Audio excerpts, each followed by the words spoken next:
All right, January, March 15 today, Monday. One tire already installed, brand new tire installed. Now we're gonna take this one tire, and we're gonna install another one, brand new. I bought two tires for $300, brand new tires. These are so-called BF Goodrich, very strong tires, brand new. Yeah, $300 for both of them, because the car, has a very heavy engine, and it's very heavy engine, so we need new tires to be able to move. The old tires have like a lot of tread.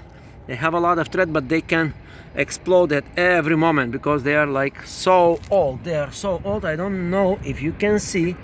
I hope you see, but they are cracking up everywhere. So every minute this heavy, I guess this compartment here is like about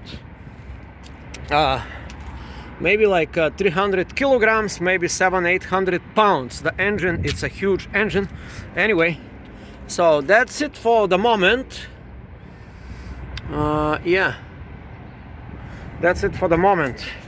Tire change today, brand new tire. Okay, now I want to show you how the brand new tire look like. A very nice grip, very strong tire, and that's it pretty much.